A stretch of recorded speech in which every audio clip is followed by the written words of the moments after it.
வணக்கம். காலத்தின் குரல் நிகழ்ச்சிக்கு உங்களை அன்போடு வரவேற்கிறோம். திமுக தலைவர், தமிழகத்தின் முன்னாள் முதலமைச்சர் திரு மு கருணாநிதி அவர்களின் பிறந்த நாள் நாளை. சட்டமன்றத்திற்குள் 1957 அடியெடுத்து வைத்து கடந்த 60 ஆண்டு காலமாக தொடர்ந்து சட்டமன்ற வரலாற்றில் நீங்காமல் ஒரு பகுதியாக இருந்து வரக்கூடிய ஒரு வரலாற்றின் ஒரு பகுதியாக முக்கிய அங்கமாக இருந்து வரக்கூடிய அவருடைய பங்களிப்பும் தாக்கமும் என்ன என்பதை பற்றி இன்றைக்கு விவாதிக்கிறோம். ஒரு அரசியல் தலைவராக, சமூக சீர்திருத்த கருத்துக்களை பேசும் சமுதாயவாதியாக, எழுத்தாளராக, பேச்சாளராக, கலையுலகத்தை சார்ந்தவராக, நிர்வாகியாக பல்வேறு பரிமாணங்கள் அவருக்கு உண்டு. 60 ஆண்டு காலத்தில் சமுதாய இயக்கமும் அரசியல் இயக்கமும் பின்னி பிணைந்த ஒரு சூழலில் அவர் நடத்தி வந்த அரசியல், ஆட்சியியலில் அவருடைய பங்களிப்பு, அது தமிழகத்தில் ஏற்படுத்திய தாக்கம், இதை பற்றி விவாதிக்கலாம். நம்மோடு இந்த அமர்வில் சட்டமன்ற முன்னாள் உறுப்பினர், காங்கிரஸ் கட்சியின் திரு செல்வ பெருந்தகை, ஓய்வு பெற்ற IAS அதிகாரி திரு தனவேல், பத்திரிகையாளர் திரு குமரேசன், எழுத்தாளர் விமர்சகர் திரு மதிமாறன் ஆகியோர். வணக்கம். நாம் விவாதத்தை தொடங்குறதுக்கு முன்னாடி இன்றைக்கு ஒரு காணொளி வெளியிடப்பட்டிருக்கிறது. காங்கிரஸ் கட்சியின் தலைவர் சோனியா காந்தி அவர்கள் கருணாநிதி அவர்களுக்கு அவருடைய வைர விழாவை ஒட்டி அனுப்பிய கடிதத்தை அவருக்கு வாசித்து காட்டியிருக்கிறார்கள். அதை கேட்டிருக்கிறார். அந்த மலரை அவர் பெற்றிருக்கிறார். அது தொடர்பான காட்சிகளை பார்க்கலாம். அதற்கு பிறகு நாம் விவாதிக்கலாம். Grand Manor on June 3, 2017. Few leaders can claim that their life and work straddled 2 centuries.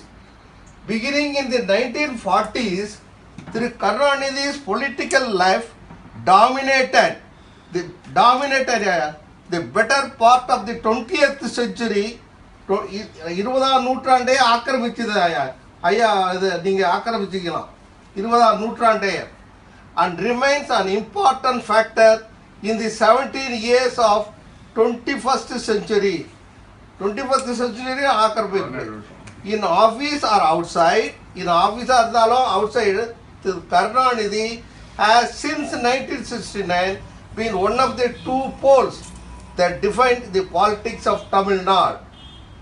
As Chief Minister, he was an able administrator, known for implementing the radical ideas of the Dravidian movement and for quick decisions. ஐயா சொல்லுங்களே, குயிக்கு ஹேஸ்டிக்கு வித்தியாசம் சொல்லுங்களே. Super. He had paid equal attention to development and welfare, and that approach has been the hallmark of successive governments in Tamil Nadu. As a leader, முதல்ல chief minister அடுத்து சொல்றாங்க, as a leader of the opposition, he was a formidable adversary who kept the government on its toes with his mastery over. Karunanidhi அவர்கள் இருந்து செயலூக்கம் நிறைந்த ஒரு தலைவராக இன்றைக்கும் செயல்படக்கூடிய நிலையில் அவர் இருந்திருந்தால் அவருடைய வைர விழாவை இன்னமும் மகிழ்ச்சியாக தொண்டர்களை சந்திக்கக்கூடிய நிலையிலும் எழுதக்கூடிய நிலையிலும் அவர் இருந்திருப்பார். அவர் எழுதியும் பேசியும் நீண்ட நாட்கள் ஆன ஒரு சூழலில் அவரை பற்றி விவாதிக்கிறோம். கருணாநிதி அவர்களுடைய சட்டமன்ற வைர விழா 60 ஆண்டு காலம் அந்த பணியில் இருந்தவர் அப்படின்றத கூடும்போது, 5 முறை முதலமைச்சர் அப்படின்னு வரும்போது, உங்களுக்கு எடுத்த எடுப்பில் உங்களுக்கு சொல்ல நினைக்கிற கருத்து? அவரை நான் ஒரு பகுத்தறிவாளராகவும் அரசியல்வாதியாகவும் தான் பார்க்குறேன். நீங்கள் சொல்கிற இந்த சிறப்புகள் எல்லாம் எதிலிருந்து வருது அப்படின்னு பார்த்தீங்கன்னா, அவரோட எழுத்து, பேச்சு, அவரோட இலக்கிய அறிவு, இதெல்லாம் எங்கே தான் அவரோட அரசியல் உணர்வு தான் வருது. அப்போது திருவாரூரில் ஒரு கிராமத்தில் ஒரு சாதாரண குடும்பத்தில் பிறந்த ஒருவர் எப்படி அவர் இந்த விஷயத்துக்கு வர்றாருன்னா, அவர்கிட்ட பெரியார் என்கிற அரசியல் தாக்கம் உள்ள நுழைஞ்சதுக்கு பிற்பாடு அவர் சமூகத்தை பார்க்குற கண்ணோட்டமே மாறிப்போகுது. அப்போ சாதி குறித்து, மதம் குறித்து, மொழி குறித்து அது வரைக்கும் இருந்த எல்லாவற்றையும் பெரியார் தலைகீழ திருப்பி போடுறாரு அந்த இளைஞன் உள்ளார. அதுக்கப்புறம் தனக்கு தெரிந்த அரசியல் விஷயம் அந்த கண்ணோட்டம் வந்ததுக்கு பிற்பாடு தான் ஒரு எழுத்தாளராகவும் பேச்சாளராகவும் பரிணமிக்கிறார் அவர். அப்போ தன்னோட அரசியல் கண்ணோட்டத்திலிருந்து தான் அவர் எழுத்தாளராக பேச்சாளராக பரிணமிக்கிறார். அதெல்லாம் எதுக்கு அவர் தேர்ந்தெடுக்கிறாருன்னு பார்த்தீங்கன்னா, தன்னோட அரசியல் உணர்வை மக்கள் மத்தியில் பிரச்சாரம் செய்வதற்கான வடிவத்துக்கு மாறுறாரு. அப்போது எது முதன்மையானதுன்னா, அவரோட பெரியாரியல் அரசியல் கண்ணோட்டம் தான் முதன்மையானது.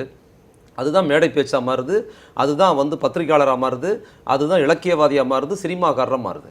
இதில் முக்கியமாக அவர்கிட்ட இந்த எழுத்து, பேச்சு சார்ந்த 4 டைமென்ஷன் நான் பார்க்குறேன். குறிப்பாக அவரை 3 பிரிவாக பிரிக்கலாம். ஒன்று, பெரியார் தாக்கம் வந்தபோது அவர் எழுதிய எழுத்துக்கள் ஒரு வடிவம், அதுக்கு பிற்பாடு பெரியாரிடமிருந்து திமுகவுக்கு போன பிற்பாடு அந்த வடிவத்தில் ஒரு மாற்றம், திமுகவில் எதிர்க்கட்சியாக இருந்துட்டு ஆளுங்கட்சியாக போனதுக்கப்புறம் வேறு ஒரு மாற்றம். இந்த 3 டைமென்ஷனாக அவர் ஏற்று நான் பார்க்குறேன். குறிப்பாக அவர் தேர்ந்தெடுத்த துறைகள் இருக்குது பார்த்தீங்கன்னா, பத்திரிகை துறை முதல்ல தேர்ந்தெடுக்கிறாரு, பேச்சாளராக இருக்கிறாரு, அதுக்கப்புறம் எழுத்தாளராக மாறுறாரு. இந்த பேச்சாளருங்கிறது அவர் மொழியை கையாளுறதும் பேசும்போது பயன்படுத்துகிற மொழியை எழுதும் போது அவர் பயன்படுத்துறதில்லை. குறிப்பாக பத்திரிகையாளருக்கும் எழுத்தாளருக்கும் சம்மந்தம் கிடையாது. ஒரு எழுத்தாளன் பத்திரிகையாளர் நான் மாற முடியாது. நான் எழுத்தாளருக்கான துணி வேற, காலம் எழுதலாம் ஒரு பத்திரிகையில் எழுத்தாளர். ஒரு பத்திரிகையாளர் நான் இருப்பது என்பது எழுத்தாளன் உடைந்தால் தான் பத்திரிகையாளன்.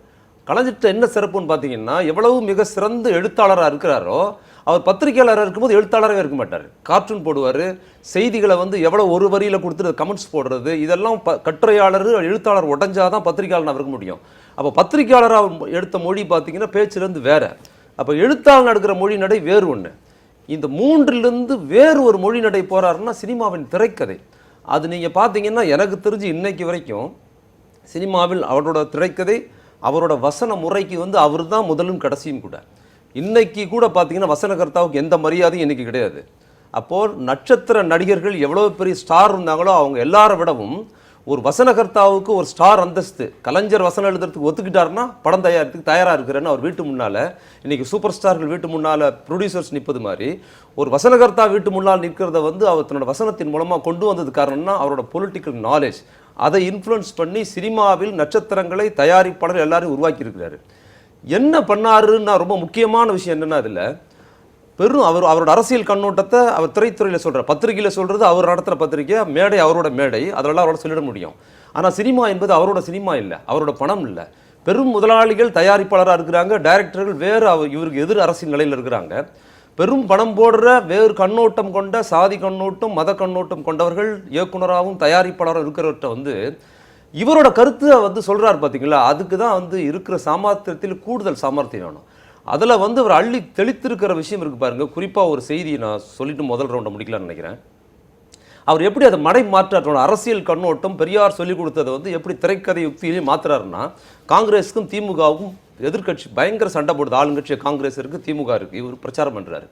அப்போ காங்கிரஸை சேர்ந்த நாமக்கல் கவிஞர் இருக்கிறார் ராமலிங்கம் பிள்ளை. அவரோட நாவல் புகழ்பெற்றது மலைக்கல்லன் ஒரு நாவல். அந்த மலைக்கல்லனை சினிமாவாக எடுக்கிறாங்க. அப்போ சினிமாவாக நாவலை எடுக்கும்போது அந்த படத்தை தயாரிப்பாளர் இயக்குனர் இதுக்கு திரைக்கதை வசனம் கலைஞர் தான் எழுதுன்னு விட்டு கொடுக்குறாங்க. ஒரு காங்கிரஸ்காரர் கதை கலைஞர்கிட்ட வருது. காங்கிரஸ்காரர் எழுதின கதையை அவர் போட்டி கட்சி எதிர்கட்சியாக இருக்கிற கலைஞர் எப்படி அதை திரைக்கதை பண்ணுறாருன்னா, காங்கிரஸுக்கு எதிரான கட்சியை திரைக்கதை பண்ணிடுறாரு. அந்த மலைக்கல்லன் முழுக்க பார்த்தீங்கன்னா ஆளும் காங்கிரஸுக்கு எதிராக காங்கிரஸ்காரர் கதையை எடுத்து பண்ணிட்டு அது ஒரு பாட்டு வார, இன்னும் எத்தனை காலம் தான் ஏமாற்றுவார் இந்த நாட்டிலேன்னு காங்கிரஸுக்கு எதிரான பிரச்சாரம். அந்த பாட்டின் முதல் பகுதி ஆளுங்கட்சி விமர்சனம் பண்ணியிருக்கோம், எத்தனை காலம் தான் ஏமாற்றுவார்னு. பாட்டின் பிற்பகுதி பார்த்தீங்கன்னா, நாங்கள் ஆட்சிக்கு வந்தால் என்ன பண்ணுவோம், தெருவங்கும் பள்ளிகள் கட்டுவோம், கல்வி தெரியாத பேர்கள் இல்லாது செய்வோம், கருத்தான பல தொழில் தொடங்குவோம்னு ஒரு பாட்டையே 2ஆக பிரித்து முதல் பகுதியில் அரசு காங்கிரஸ் விமர்சனமும், 2வது பேர் நாங்கள் என்ன பண்ணுவோம்னு சொல்லி அவர் ஒரு எதிராளியோட ஆயுதத்தை எடுத்து அதவே தனக்கான ஆயுதம் மாற்றி கொடுக்குற ஆற்றல்லாம் வந்தது அவரோட அரசியல் கண்ணோட்டத்தில் வந்தது. அவரோட பராசக்தி படம் என்பது ஒரு சாதாரண கதை. ஒரு பணக்கார குடும்பத்தை சேர்ந்தவங்க ரங்கூனுக்கு பிழைக்க போயிடுறாங்க. அங்கே போர்னால பாதிக்கப்பட்டு அகதியாக திரும்பி அவங்க ஒன்று சேர்றாங்க. அவ்வளோதான் அந்த கதை. ஆனால் இந்த கதைக்காக அந்த படம் இது வரைக்கும் யாருக்கும் ஞாபகம் இருக்காது. அதில் அவர் அள்ளி தூவி விட்டுருக்கிற பகுத்தறி வசனங்கள் இருக்குது பார்த்தீங்களா, மொழி சார்ந்து, சுயமரியாதை சார்ந்து, திருமணம் சார்ந்து, அதெல்லாம் ரொம்ப சிறப்பானதாக இருந்தது. அதை நான் அடுத்த இதில் பேசுகிறேன் அந்த விஷயத்தில். ஒரு எழுத்தாளராக சமூகவியலாளராக நீங்கள் பார்க்குற பார்வை, பெரியார் இயக்கம் அவர் மீது செலுத்தின தாக்கம், அந்த தாக்கத்தின் வெளிப்பாடாக அவர் செய்த சில காரியங்கள் அப்படின்றதில் நீங்கள் போகிறீங்க. திரு குமரேசன், பத்திரிகையாளராக உங்களோட பார்வை என்ன? ஒன்று, நான் இதழியலாளராக ஆவதற்கெல்லாம் முன்பாக, இன்னும் சொல்லப்போனால் இப்படிப்பட்ட அரசியல் புரிதல்கள்லாம் ஏற்படுவதற்கும் முன்பாக வெளிப்படையாக சொல்லுகிறேன், நான் கலைஞர் அவர்களை பற்றிய ஒரு எதிர்மறை அணுகுமுறையோடு தான் இருந்தேன். ஏனென்றால் நாங்கள் வளர்ந்த குடும்பம் ஒரு காங்கிரஸ் ஆதரவு குடும்பம். என்னுடைய உறவினர்கள் எல்லோருமே காங்கிரஸ் ஆதரவாளர், காங்கிரஸில் களப்பணி செய்து கொண்டிருந்தவர்கள், தலைவர்கள் இப்படிலாம் இருந்தவர்கள். எனவே ஏதோ ஒரு அந்த சிறு வயதிலிருந்தே ஊட்டப்பட்ட திமுக எதிர்ப்பு, பிறகு அது கலைஞர் எதிர்ப்பு என்பதாகத்தான் என்னுள் பதிந்திருந்தது. அது நான் இங்கே சொல்ல விரும்புகிறேன். ஆனால் பிறகு இந்த அரசியல் புரிதல்கள் ஏற்பட திமுகவை, திராவிட இயக்கத்தை எவ்வாறு புரிந்து கொள்ள வேண்டும், கலைஞர் அவருடைய பங்களிப்பை எவ்வாறு புரிந்து கொள்ள வேண்டும் என்பதை கூட எனக்கு மார்க்சியம் கற்றுக் கொடுத்தது. நான் ஒரு மார்க்சியவாதியாக ஆனது என்பதும் மார்க்சிய இயக்கத்தில் என்னை இணைத்து கொண்டது என்பதும் அதில் ஒரு பத்திரிகையாளராக என்னை வார்த்து கொண்டது என்பதும் இவரை பற்றிய சரியான புரிதல்களுக்கு, இயக்கத்தை பற்றிய சரியான புரிதலுக்கு இன்னும் கொண்டு வந்தன என்று தான் நான் சொல்ல வேண்டும். அந்த வகையில் ஒரு முக்கியமாக அவர்கிட்ட நான் பார்க்கிற ஒரு அம்சம் இங்கே நிச்சயமாக பதிவு செய்யப்பட வேண்டும். அவர் வெறும் அரசியல்வாதி மட்டுமல்ல, அவருடைய பன்முக ஆளுமை. பத்திரிகையாளர்களிடம் அவர் காட்டிய ஒரு அணுகுமுறை, ஒரு இளம் பத்திரிகையாளர்களும் அணுகத்தக்க வகையில் அவரால் பேசுகிற வரையிலும் இருந்தார். கடைசி நாட்கள் வரையிலும் அவர் எவ்வளோ காலம் அவரால் ஆக்டிவாக இருக்க முடிந்ததோ அவ்வளோ நாட்கள் வரையிலும் ஊடகங்களை சந்திப்பதை அவர் தவிர்த்ததே இல்லை. அதைத்தான் சொல்ல வந்தேன். நான் முதல்ல அந்த ஆளுமையை சொல்லணுங்கிறதுக்காக அதை பதிவு செய்ய விரும்புகிறேன். ஒன்று, வெறும் அரசியல்வாதி அல்ல, அவர் ஒரு இலக்கியவாதி, நல்ல கவிஞர், நல்ல ஒரு கலைத்துறையில் தன்னை கலைஞர் என்கிற அந்த அடைமொழிக்கு காரணமாக ஒரு நல்ல கலை செயல்பாட்டாளராக இருந்தவர். அதை சமூக சீர்திருத்தவாதி, பகுத்தறிவாதி, சுயமரியாதைக்கு உயர்ந்த மதிப்பு கொடுத்தவர். அதையெல்லாம் தாண்டி சிறந்த ரசிகர். இப்படியெல்லாம் அவருடைய பன்முக அதை தான் அவருடைய அரசியல் செயல்பாட்டை தனித்து காட்டியது. அது ஒரு ஊடகவியலாளராக நான் கூர்ந்து கவனித்திருக்கிறேன் என்பதால் சொல்ல விரும்புகிறேன். அடுத்து, நீங்கள் ஒரு செய்தியாளராக நான் பணியாற்றிய காலம் உண்டு. அது நான் கலைஞர் அவர்களை செய்தியாளராக அவருடைய செய்தியாளர் கூட்டங்களில், பல்வேறு நிகழ்ச்சிகளில் அவருடைய கூட்டங்களுக்கு செய்தி எடுக்க சென்றவனாக என்றெல்லாம் அந்த அனுபவங்கள் இப்பொழுது என் முன்னால் தோன்றுகின்றன. அதைத்தான் இங்கே சொல்ல விரும்புகின்றேன். ஒன்று, எல்லா அரசியல் கட்சிகளின் தலைவர்களும் செய்தியாளர்களை சந்திக்கிறார்கள். செய்தியாளர் சந்திப்பு என்பது எல்லா தலைவர்களுக்கும் பலருக்கும் உள்ள இயல்பான ஒரு நடைமுறை தான். ஆனால் செய்தியாளர்கள் மனம் விரும்பி இவருடைய செய்தியாளர் கூட்டத்தில் கலந்து கொள்ள வேண்டும் என்று பங்கேற்றது இவருடைய நிகழ்ச்சிகள் தான். ஏனென்றால் கேட்ட கேள்விகளுக்கு பதில் வரும். எந்த கேள்வியும் அவர் தவிர்ப்பதில்லை. யாரிடமிருந்து கேள்வி வந்தாலும் தவிர்ப்பதில்லை. அது யாரிடமிருந்து வருகிறது என்பதும் தெரியும் அவருக்கு. இவ்வளவும் அவர் புதியவராக வந்திருந்தாலும் கூட உடனே தெரிந்து கொள்வார் எந்த ஊடகத்திலிருந்து வருகிறார் என்பதை அவர் தெரிந்து கொள்ளக்கூடிய அவருடைய அந்த முயற்சி. அடுத்து, எந்த ஒரு கேள்வியும் தவிர்ப்பதில்லை. வேணுமென்றால் நான் எதிர்பார்க்கிற பதில் வராமல் போகலாம், அதில் எனக்கு முரண்பாடு கூட இருக்கலாம், ஆனால் என் கேள்வியை அவர் தவிர்த்ததில்லை. அதற்கான பதில் சொல்வார். அது எல்லா செய்தியாளர்களுக்கும் அது அனுபவம். அதை விட மிக முக்கியமாக அந்த பதில் சொல்கிற வகை இருக்கு பாருங்க, அதில் இருக்கிற அந்த சுவாரஸ்யம் வேறு எங்கேயுமே அது கிடைக்காது. அது கலகலப்பான மறக்க முடியாத அனுபவம். வெளியில் செய்தியாளர்லாம் இந்த கேள்விக்கு அவர் அப்படி பதில் சொன்னார் பார்த்தியான்னு எங்களுக்குள் பேசிக்கொள்கிற அனுபவம் மறக்க முடியாத ஒன்று. இது மிக முக்கியமான ஒன்று. அடுத்து, நீங்கள் சொன்னதை போல செய்தியாளர்களே சந்திக்க மாட்டேன் என்று சொன்ன முதலமைச்சரை தமிழகம் பார்த்திருக்கிறது இல்லை. ஆனால் இவர் செய்தியாளரை சந்திப்பதை தவிர்த்ததில்லை. அது ஒரு முக்கிய கடமையாகவே மேற்கொண்டார். செய்தியாளர்கள் மக்களின் பிரதிநிதிகளாக கேள்வி கேட்கிறார்கள் என்பதை உணர்ந்து அவர் பதில் சொல்வது தன்னுடைய கடமை என்பதை ஏற்றுக்கொண்டு பதில் சொல்வதை, சந்திப்பதை கடமையாக கொண்டிருந்தார். அதே போல் செய்தியாளர் வெறும் கேள்விகள் மட்டும் வைப்பதில்லை, சில நேரங்களில் பிரச்சனைகளை அவர்கள் கேள்வி வடிவத்தில் வைப்பார்கள். அந்த கேள்விக்கான, அந்த பிரச்சனைக்கான நடவடிக்கை அடுத்த கணத்திலேயே எடுக்கப்படும். இதெல்லாம் நாங்கள் பார்த்துருக்கோம். அதுவும் நான் பணிபுரிகின்ற தீக்கதிர் நாளேட்டின் சார்பில் சொல்ல வேண்டுமென்றால், அதில் நாங்கள் வெளியிட்டிருக்கிற எந்த செய்தியும், அவர் இன்னும் சொல்லப்போனால் தீக்கதிரினுடைய முக்கியமான வாசகர் அவர் வீட்டுக்கு ஏதோ ஒரு காரணத்தால் அன்றைக்கு தீக்கதிர் விநியோகம் ஆகவில்லை என்றால் உடனே எங்களுக்கு தொலைபேசியில் தகவல் வந்துவிடும். நாங்கள் அனுப்பி வைப்போம். அதை படித்து விட்டு அதில் அரசின் நடவடிக்கை தேவைப்படுகின்ற ஒரு செய்தி வந்திருக்கிறது என்றால், ஒரு எக்ஸ்போசர் என்று சொல்லுவோமே, அது போன்ற ஒரு அம்பலப்படுத்தக்கூடிய செய்திகள், அரசின் பலவீனத்தை பற்றி, அது அதிகாரியினுடைய கவனக்குறைவை பற்றி என்று மக்களுடைய பிரச்சனை சார்ந்த செய்தி வந்தால், அன்றைக்கே அந்த மாவட்டத்தினுடைய ஆட்சியருக்கு அவரிடமிருந்து தனிப்பட்ட முறையிலேயே தொலைபேசி செல்லும். நீங்கள் தீக்கதிர் படித்தீர்களா, இந்த செய்தியை படித்தீர்களா, எத்தனாம் பக்கத்தில் வந்திருக்கிறது பாருங்கள், எனக்கு 2 நாட்களுக்குள் நீங்கள் என்ன நடவடிக்கை எடுத்து என்று அறிக்கை வர வேண்டும் என்று கேட்பார். இது இப்படிப்பட்ட அனுபவங்கள் வேறு எந்த தலைவரும் தமிழகத்திலே பார்த்திருக்க முடியும் என்ற அந்த அனுபவத்தை தான் இப்பொழுதுக்கே நான் பதிவு செய்ய விரும்புகிறேன். இதில் இன்னொன்று சார் சொன்ன மாதிரி, இதெல்லாம் தலைவராக முதல்வராக அவர் பார்த்தது. பத்திரிகையாளர் சந்திப்பில் ஒரு பத்திரிகையாளராக எப்படி நடந்துப்பாருன்னு பார்த்தீங்கன்னா, இப்போ தான் எல்லாத்தையுமே ரெக்கார்டர், ஆடியோ ரெக்கார்டர், வீடியோ எல்லாமே வந்துருச்சு. அப்போ சுருக்க எழுத்து எழுதுறது தான். அப்போது ஒரு பத்திரிகையாளராக இருந்து அவர் பேட்டி கூட எப்படி இருக்குன்னா, எழுதுறதுக்கான அவகாசத்தோடு பேசுவார். அது ரொம்ப முக்கியம். வெறும் தலைவராகவும் வெறும் முதல்வராகவும் பேசிடலாம், யார் வருமானம் கடற்கன்னு பேசிட்டு போயிடுவாங்க நீ கேட்ட கேள்வி. ஆனால் அவர் என்ன பண்ணுவார்னா, ஒரு தலைவராகவும் முதல்வராக இருக்கும்போது பத்திரிகையாளனோட மனநிலையிலிருந்து அவர் குறிப்பெடுக்கிறதுக்கான ஒவ்வொரு வார்த்தைக்கும் அவகாசம். பத்திரிகையாளர் மனநிலை இருக்கு. ஒரு தலைவராக தான் சொல்ற கருத்து சிதையாம போகணும், அழுத்தமா சொல்லணும்னு என்ஷோர் பண்ணிக்கிறதுக்கும் அது ஒரு நிதானம் தேவைப்படுகிறது. தனவேல் அவர்கள் கேட்கலாம், ஒரு கருணாநிதி அவர்கள் தமிழ்நாட்டுடைய சோனியா காந்தி அவர்கள் சொன்னதை போல 2 நூற்றாண்டுக்கு இடையில் வாழ்ந்தவர், 2 காலங்களிலும் தாக்கத்தை செலுத்தியவர். தமிழ்நாட்டை பொறுத்தவரையிலும் 60 ஆண்டுனா ஒரு 2 தலைமுறைக்கு ஒரு தாக்கத்தை செலுத்தின ஒரு தலைவர். அப்படிப்பட்ட தலைவர் நிர்வாகியாக, இப்போ பத்திரிகையாளராக, கருத்தாளராக இவங்க 2 பேரும் கருத்து சொல்கிறாங்க. ஒரு மாவட்ட ஆட்சியராக அவருடைய ஆட்சி காலத்தில் நீங்கள் பணியாற்றிருக்கிறீங்க, அரசு துறையினுடைய செயலாளராக இருந்திருக்கீங்க. ஒரு நிர்வாகியாக அவருடைய அணுகுமுறைன்றது எப்படிப்பட்டதாக இருந்திருக்கு? சட்டமன்ற பேரவையினுடைய 60வது ஆண்டு அவருடைய அனுபவம்னு வர்றப்ப பேரவை விவாதங்களில் அவர் எந்த அளவுக்கான முக்கியத்துவத்தை நிர்வாகிகள்கிட்ட எதிர்பார்த்துருக்கிறார்? முதலாவதாக சட்டப்பேரவையினுடைய வைர விழா காணும் கலைஞர் அவர்களுக்கு என்னுடைய அன்பான பணிவான வாழ்த்துதலை இந்த நேரத்தில் தெரிவித்துக் கொள்கிறேன். அகில இந்தியாவும் போற்றி மதிக்கிற கட்சியினுடைய மாறுபாடுகளுக்கு அப்பாற்பட்டு மதிக்கிற ஒரு மூத்த தலைவராக, ஒரு மூத்த முதல்வராக இருந்த கலைஞர் அவருடைய காலகட்டத்தில் நாங்கள் திருநெல்வேலி மாவட்டத்தில் கிட்டத்தட்ட 3.25 ஆண்டு காலம் மாவட்ட ஆட்சித்தலைவராக பணியாற்றுகின்ற ஒரு அரிய வாய்ப்பு கிடைத்தது.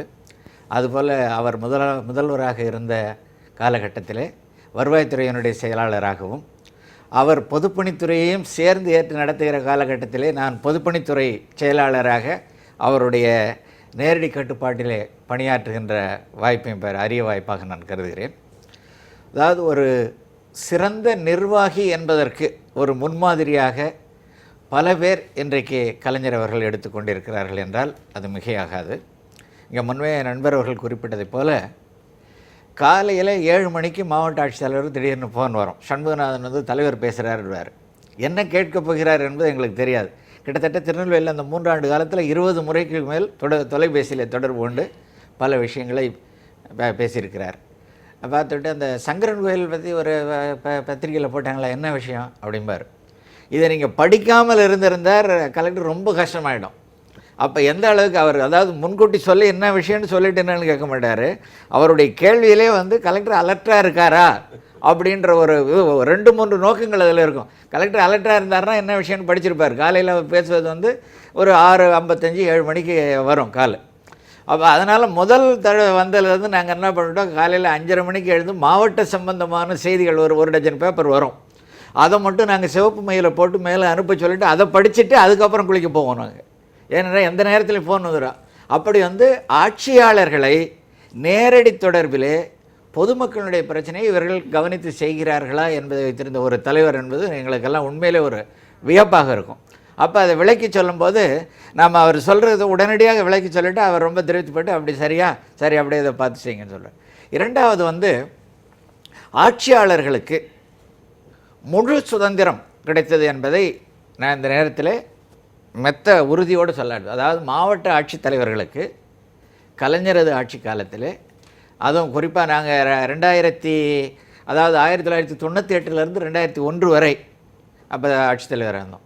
முழு சுதந்திரம் அளிக்கப்பட்டது. மக்கள் பிரச்சனை எந்த பிரச்சனை இருந்தாலும் நேரடியாக எடுத்து சொல்வதற்கும், கருத்து மாறுபடுகின்ற காலங்களிலே கூட நாங்கள் கருத்துக்களை அவரிடம் தெரிவித்து விட்டு, ரொம்ப கான்ட்ரவர்ஷியல் டிசிஷனாக இருந்தாலும் தெரிவிட்டுனா அதற்கு வந்து அதிகாரிகளினுடைய ஆலோசனைக்கு முழுக்க முக்கியத்துவம் கொடுத்தார். நேரடியாக தொடர்பில் வந்து விடுவார். அது வந்து இப்போ எல்லா முதல்வர்களும் அந்த வாய்ப்பு இருக்குமான்றது சொல்ல முடியாது. ஏன்னா நாங்கள் இதை நேரடியாக கண்ட வாய்ப்பு. அதுபோல் அந்த நேரத்தில் வந்து எங்களுக்கு பணி செய்வதற்கான நிறைய திட்டங்கள், குறிப்பாக 6 சமத்துவபுரங்கள், அந்த காலத்தில் சமத்துவபுரம் கோட்பாடில், அந்த சமூக நீதி கோட்பாட்டில் அவர் உறுதியாக இருந்தார். நெல்லை மாவட்டத்திலே 6 சமத்துவபுரங்களை நான் அந்த காலகட்டத்தில் கட்டி முடித்ததற்காக மிகுந்த பாராட்டை பெற்றோம். அதே போல் உழவர் சந்தைகள் திட்டமும் சரி, நமக்கு நாமே திட்டமும் சரி, வருமுன் காப்போம் திட்டம் சரி, இப்படி புதிய திட்டங்களில் மாவட்ட ஆட்சித்தலைவர்களே ஒரு போட்டியை உருவாக்கி யார் சிறப்பாக செயல்படுகிறார்கள் என்று உசிப்பி விடுவார். அதில் போட்டி போட்டுக்கொண்டு ஆர்வத்தோடு செயல்படுவது அவரே தொலைபேசி மூலமாக சொல்லி வாழ்த்து சொல்வார். அப்படி ஒரு நிகழ்வு திருநெல்வேலியில் இந்த இரட்டை குவளை தொடர்பாக நடவடிக்கை எடுக்க வேண்டும் என்று ஒரு முன்முயற்சி எடுத்து நாங்கள் ஒரு 6-7 பேரை கைது செய்தோம். ஒரு சிக்கலான ஒரு மாவட்டத்தில் இந்த நடவடிக்கை. இது உடனடியாக அவருக்கு தகவல் போய் அடுத்த நாளில் எங்களுக்கு பொதுத்துறையிலிருந்து ஒரு பாராட்டு கடிதம் வந்தது மட்டுமல்லாமல் அனைத்து மாவட்ட ஆட்சித்தலைவர்களுக்கும் ஒரு சுற்றறிக்கை தலைமைச் செயலாளர் அறிக்கை திருநெல்வேலி மாவட்ட ஆட்சித்தலைவர் எடுத்ததை போல மற்ற மாவட்டங்கள்லாம் இந்த பிரச்சனை தொடர்பாக உரிய நடவடிக்கை எடுக்க வேண்டும் என்று சொன்னது மட்டுமல்லாமல் அதை அடுத்து வந்த மாவட்ட ஆட்சித்தலைவர் மாநாட்டில் இதை ஒரு பொருளாக வைத்து முன்மாதிரியாக வைத்து விவாதித்தார்கள். அந்த மாநாட்டின் போது தொடர்ந்து 2 மாநாடுகளில் சிறப்பான செயல்பாட்டிற்காக கலைஞர் அவர்களுடைய திருக்கரங்களால் 5 விருதுகளை வாங்கினேன் என்பதை இந்த நேரத்தில் மகிழ்ச்சியோடு நான் தெரிவிக்க கடமைப்பட்டிருக்கிறேன். இரண்டாவது, ஒரு முத்தமிழறிஞராக, ஒரு இலக்கியவாதியாக அவர் அலுவலுக்கு அப்பாற்பட்டு நாங்கள் செய்த பணிகளையும் அவர் அடையாளம் கண்டார். உதாரணத்துக்கு நான் வேலூர் மாவட்டத்தில் பணியாற்றும் போது இந்த தமிழ் தட்டச்சு பொறியிலே இருக்கிற எழுத்து சீர்திருத்தங்கள், பெரியார் அவர்கள் சொல்லி வந்த எழுத்து சீர்திருத்தம் தமிழக அரசு பலகாலமாக செயல்படுத்தப்பட்டோம். தட்டச்சு பொறியில் அந்த பழைய லைனை முதலிய எழுத்துக்கள் இருந்தன. தமிழ் தட்டச்சு பொறியில் அந்த காலகட்டத்தில் கால் அறை போன்ற குறியீடுகள் இருக்கும். ஆனால் ஆங்கில தட்டச்சு பொறியிலே 1/4 1/2 என்று மாற்றி விடுவார்கள். இதனால் பல குறியீடுகள் இல்லாத நிலையும் அதில் வியப்பு குறி, ஆச்சரிய அந்த குறியும் வர்றது, அப்புறம் விகித குறி, இதெல்லாம் இல்லாமல் இருந்தது. இதை கண்டுபிடித்து நான் ஒரு 6 மாத காலம் ஒரு ஆய்வு செய்து தமிழக அரசுக்கு ஒரு அறிக்கை அனுப்பியிருந்தேன், ஆராய்ச்சி அறிக்கை, தமிழ் தட்டச்சு சீர்திருத்தம். இதை ஓராண்டு காலம் எடுத்துக்கொண்டு சீர்திருத்தம் செய்து ஒரு அரசாணை பிறப்பித்து தமிழ் தட்டச்சு நிறுவனங்கள் எல்லாருக்கும் அந்த அரசாணை அனுப்பி அந்த மாற்றத்தையும் செய்ய சொல்லி அந்த கருத்துருவை அனுப்பியமைக்காக எனக்கு 10,000 பண முடிப்பு, ஒரு பாராட்டு கலைவாணர் அரங்கத்திலே திருவள்ளுவர் தினத்தன்று 1995 திருவள்ளுவர் தினத்தன்று என்னை அழைத்து கலைஞர் அவர்களை பொன்னாடை பொருத்தி அந்த பணிமுடிப்பையும் வழங்கினார். இது அலுவலுக்கு அப்பால்பட்ட. ஆகவே அவர் எந்தெந்த அலுவலர்கள், எந்தெந்த துறையில் இருப்பவர்கள் துறை சார்ந்த பணியும் துறை சார்ந்த அப்பால் பணியும் நேரடியாக கவனிக்கிறார் என்கிற பொழுது செய்கிற அலுவலர்களுக்கு ஊக்கம் அதிகமாக பிறந்தது. ஏனென்றால் முதலமைச்சரே நேரடியாக கவனித்து கொண்டிருக்கிறார், திடீர்னு தொலைபேசியில் வந்து விடுவார் என்கிற இந்த உணர்வு இருந்தபோது எல்லாரும் ஒரு மிகப்பெரிய டீமாக. அதே போல் அலுவலர்கள் சொல்லுகிற கருத்துக்கு முக்கியத்துவம் கொடுத்தார். இப்படி சொல்லுகிற பொழுது முக்கியமாக மற்ற தலைவர்கள் செய்தது மாற்றுக் கட்சிக்காரர்களுக்கு அதிக முக்கியத்துவம் கொடுத்து, நான் கலெக்டராக இருக்கும்போது கண்கூட பார்த்தது. ஆளுங்கட்சி எம்எல்ஏக்கள் பொறுத்தவரையில் நாங்களே பதில் சொல்லிவிடுறோம். இந்த மாற்றுக் கட்சி எம்எல்ஏக்கள் இருந்தாங்கன்னா நேரடியாக கலைஞர்கிட்ட தொடர்பு படுத்திட்டு அங்கேருந்து ஃபோன் வரும். அவர் இவர் அப்பா எம்எல்ஏ ஒரு இதை சொல்கிறாரு, சேரமாதேவி வேல்துறை சொல்கிறாரு, என்ன அந்த விஷயத்தை பார்த்தீங்களா அப்படின்னு கேட்பார். ஆளுங்கட்சி எம்எல்ஏக்கள் சொல்கிறத பற்றி கூட கேட்க மாட்டார். அந்த அளவுக்கு மாற்றுக் கட்சி எம்எல்ஏக்களுக்கு நெருக்கமாக நேரடியாக அணுகுமுறை வைக்கிறது இப்போ இந்த மாதிரி காலகட்டத்தில் அதை நினைச்சு பார்க்கறதுக்கே கொஞ்சம் சிரமமாக இருக்குது. அத்தகைய ஒரு தலைமைங்கிறது ரொம்ப காலத்துக்கு முன்னாடி இல்லை, ரொம்ப அதெல்லாம். ஆமாம், அந்த மாதிரி ஒரு முதல் முக்கியத்துவம் மாற்றுக் கட்சி ஆளுங்களுக்கு கொடுத்து அந்த கருத்துக்கும் கேட்டு உடனடியாக அதை அதிகாரிகள் செய்தாங்களான்னு. அதனால் இப்படி சொல்ல இன்னும் சொல்வதற்கு நிறைய இருக்கிறது. அடுத்து பேசுவோம். ஆமாம், செல்வ பெருந்தகை, நீங்கள் சட்டமன்ற உறுப்பினராக அவரோட சட்டசபையில் பணியாற்றிருக்கிறீங்க ஒரு காலகட்டத்தில், உங்களோட அனுபவம் என்ன? கலைஞர் அவர்கள் ஒரு பன்முக தலைவர், அவருக்கு எங்களுடைய வைர விழா வாழ்த்துக்கள். சட்டமன்றமாகட்டும் பொது மேடையாகட்டும் எல்லாருமே ஒரு இறுக்கமாக பேசுவாங்க தலைவர்கள்லாம். இவர்கிட்ட அந்த இறுக்கத்தை எந்த காலத்துலையும் பார்க்க முடியாது, நகைச்சுவையாக பேசுவார். நாம் என்னவோ தாமதமாக போயிட்டோம். ஒரு தொலைக்காட்சி குழு பெட்டிகளுடைய குழுவில் இருந்தேன் நான். அப்போ ஒரு முறை என்ன சொன்னார்னா, ஒரு தலைவர் ஃபோன் பண்ணுறார், நான் தாய்லாந்துலேருந்து பேசுகிறேங்க அப்படின்னு. நானும் தாய்லாந்தில் தான் இருக்கேன் அப்படின்ற அந்த ஃப்ராக்ஷன் ஆஃப் செகண்டில் இந்த நகைச்சுவையெல்லாம் அங்கே சீரியஸாக மீட்டிங் போயிட்டுருக்கு. ஜெயலலிதா அவர்கள் எதிர்க்கட்சி தலைவராக இருக்காங்க. இந்த தொலைக்காட்சி பெட்டிகளை பற்றி குற்றமும் குறையும் சொல்லிகிட்டு இருக்காங்க. அந்த கூட்டத்தில் நாங்கள் 7 பேர் தான் உட்காந்துருக்கோம். ஃபோன் வரும்போது அந்த தொலைக்காட்சி அந்த கூட்டத்தில் எப்படி ஒரு நகைச்சுவையான ஒரு தலைவர், ஒரு பன்முகத்தை. நான் ஒரு முறை சொன்னேன், ஒரு நிகருக்கு நிகரான தலைவர்னு. இப்போ வைர விழா 50வது ஆண்டு விழா சட்டப்பேரவையில் நடக்கும்போது நான் தான் முதல்ல பேசினேன் அவருடைய வாழ்த்தி பேசும்போது. அப்போ நிகருக்கு நிகரான தலைவர்னு ஒரு முறை கேட்டார்.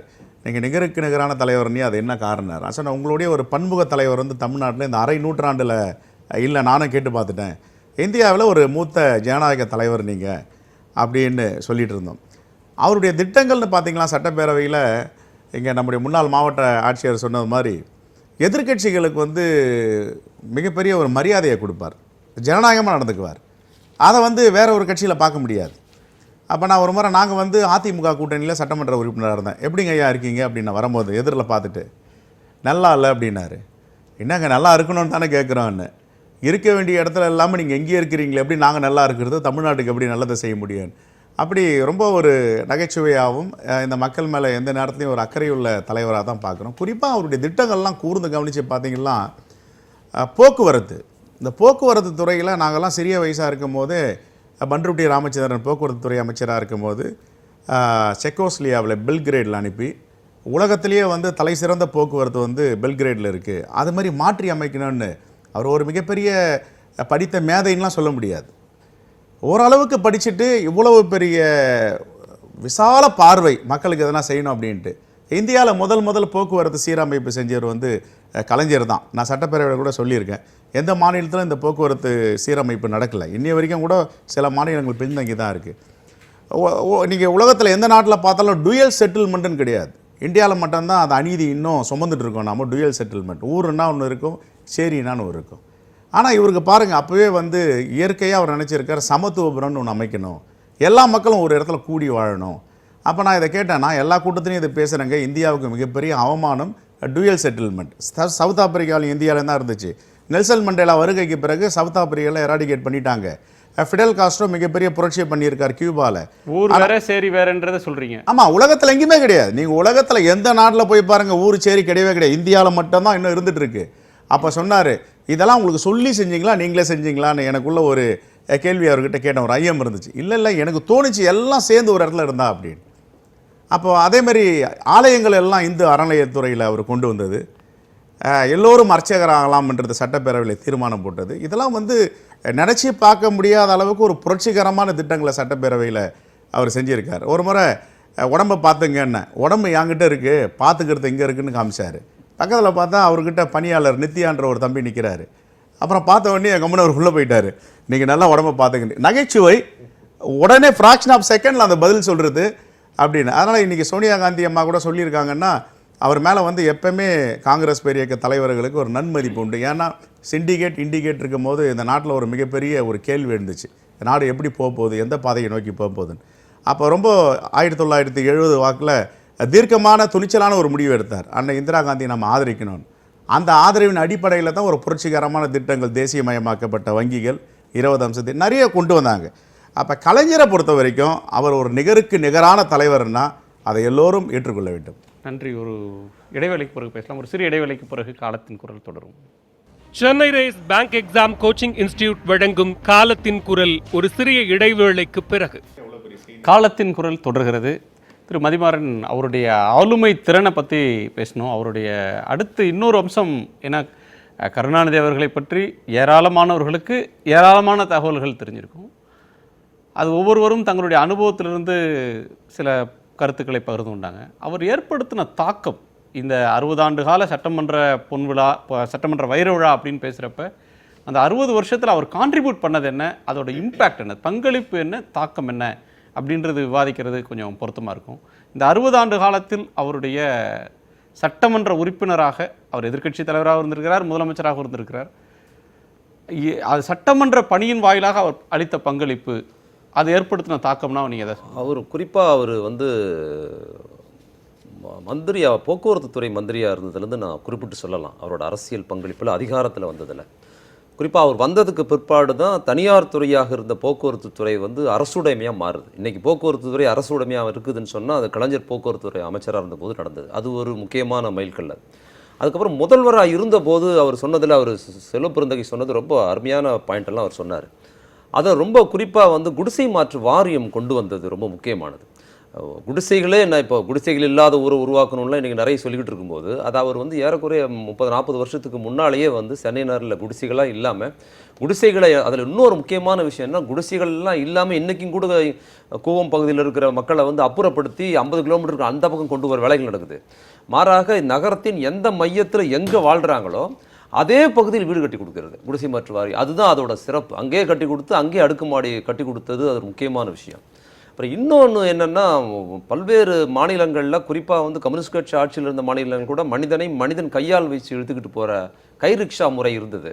அதை வந்து இவர் வந்ததுக்கு பிற்பாடு உடனடியாக வந்து அதை வந்து யாரும் கோரிக்கை வைக்கல, எதுவும் செய்யலை. அவராக வந்து அதை வந்து மனிதன் இழுப்பதை அப்புறப்படுத்திட்டு ரிக்ஷா ஓட்டுறதுக்கு முறை கொண்டு வந்து அவர் இலவச ரிக்ஷா கொடுத்ததும் ஒரு முக்கியமான எளிய மக்கள் சார்ந்த ஒரு விஷயமா நான் கருதுகிறேன். அதுபோக போன முறைக்கு முந்தின முறை வந்து கையால் மலமள்ளும் பிரச்சனைக்காக 50 லட்சம் ரூபாய் நிதியும் அதை சார்ந்த திட்டம்ங்கிறத தீவிரமாக அறிவிச்சிருந்தார். அடுத்த முறை வந்திருந்தாருன்னா அதை நோக்கி ஒரு பாய்ச்சல் போயிருந்திருக்கும். அது இல்லாமல் போனது ஒரு இழப்பு தான். அது அந்த கண்ணோட்டத்தில் அரசியல் அது சார்ந்த விஷயங்களில், எளிய மக்கள் சார்ந்த விஷயங்களில் இதை நான் பார்க்குறேன். ஆனால் என்னை போன்றவர்கள் வந்து இப்போ அவர் செல்வம் போன்றவர்கள்லாம் அவங்களோட பழகினாங்க, பார்த்தாங்க. நம்ம குமரேசன் தொடர்லாம் கூட பேட்டி எடுத்து பார்த்துருக்காரு, ஐஏஎஸ் ஆஃபீஸர். எனக்கு வந்து நான் சந்தித்ததே கிடையாது, பார்த்துருக்கேன், தூரமாக இருந்து பார்த்துருக்குறேன். இப்போ நாங்கள் என்னை போன்றவர்கள் தூரமாக இருந்து ஒரு வியந்து பார்த்த ஒரு தலைவரை நாங்கள் எப்படி பார்த்தோம்னா, அவரை நாங்கள் ஒரு எழுத்து, பேச்சு, ஒரு திரைத்துறை சார்ந்து பார்க்கும்போது அவர் இன்னும் வியப்பாகவே இருக்கிறாரு. இப்போ நான் முதல்ல சொன்ன மாதிரி திரைத்துறையில் இன்றைக்கி நவீனமான திரைத்துறை டெக்னாலஜி எவ்வளோ வளர்ந்துருந்தாலும் அவரோட வசன முறை வந்து இன்னும் நவீனமாக இருக்குது. அவர் நிறைய பக்கம் பக்கமாக எழுதினார் வசனம்.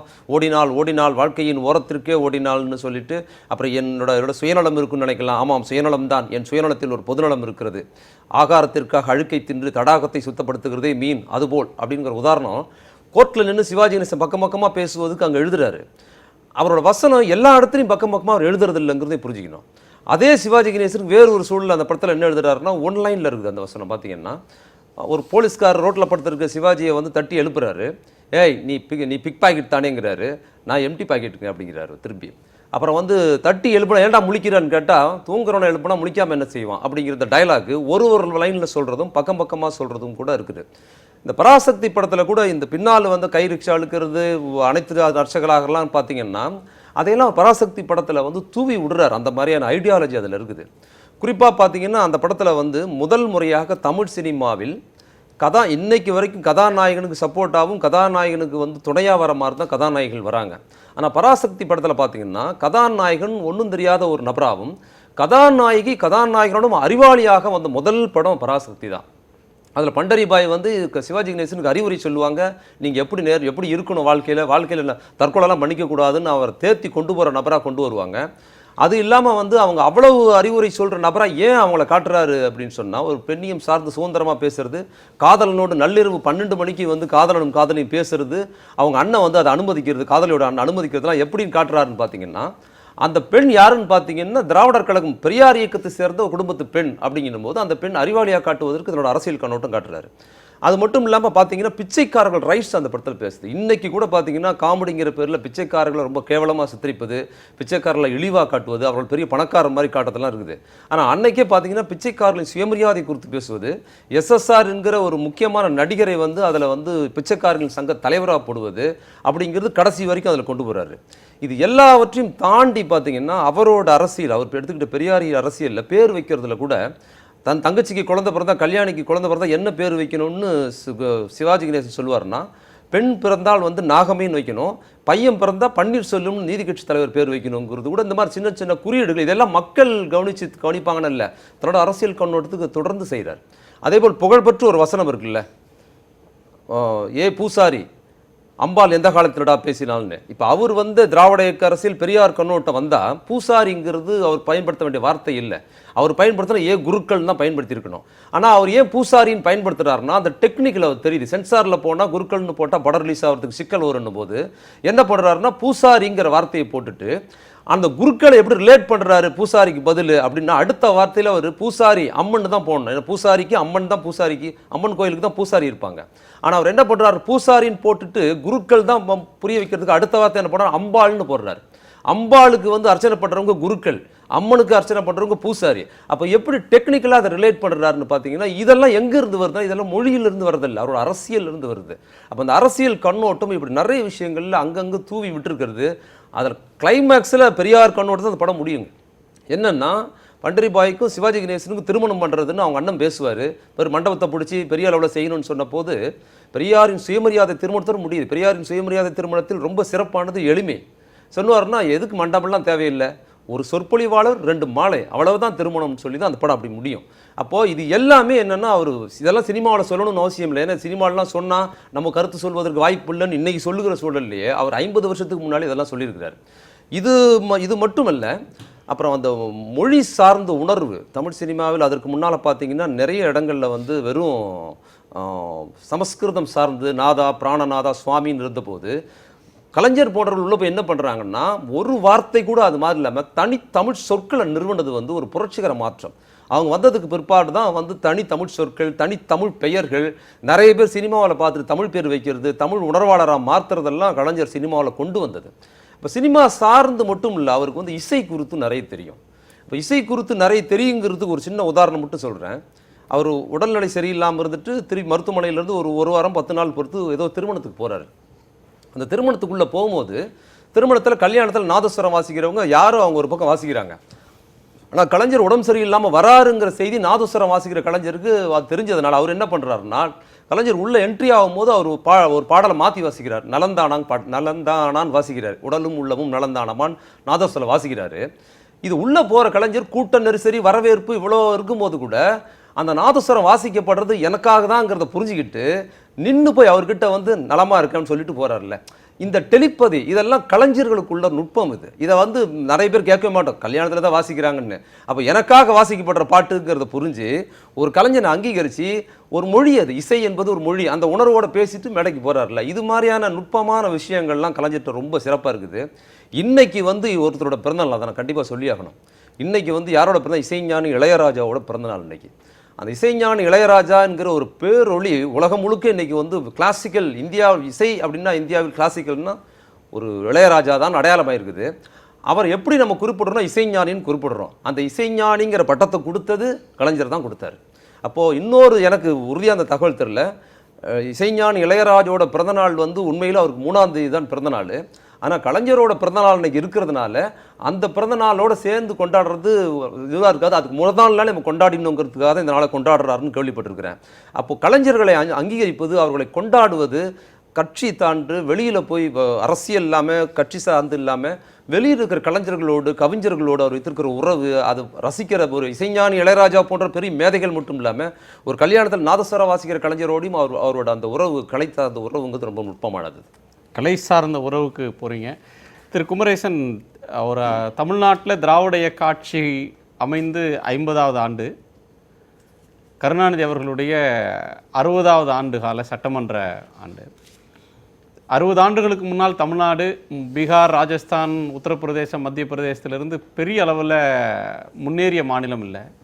ஆனால் இன்றைக்கி மனிதவள குறியீடுகள், கட்டமைப்பு வசதிகள், கல்வி வாய்ப்புகள் அப்படின்னு எந்த திசையில் எந்த இண்டெக்ஸ் போட்டு பார்த்தாலும் தமிழ்நாடு ஒரு வளர்ந்த மாநிலத்துக்கு என்னென்னலாம் கூறுகள் உண்டோ அனைத்தையும் பெற்றதாக இருக்குது. இது இந்த நவீன தமிழ்நாட்டை நிர்மாணித்ததில் கருணாநிதி அவர்களுக்கு ஒரு பெரும் பங்கு உண்டு. அவருடைய ஆட்சி காலத்தில் பல்வேறு விமர்சனங்கள் சொல்லப்பட்டாலும், பல்வேறு குறைகள் சுட்டி காட்டப்பட்டாலும், அதை தாண்டி நிறைகள்னு பேசுவதற்கும் மாற்றங்கள்னு சொல்வதற்கும் ஏராளம் இருக்குது. அதனால தான் இன்றைக்கு வந்து ஒரு பெரும் ஆளுமையாக ஆகிருதியாக இருக்கிறார். அந்த வகையில் 60 ஆண்டு கால அவருடைய பங்களிப்பு அப்படின்றது தமிழ்நாட்டை எந்த அளவுக்கு மாற்றி இருக்கு?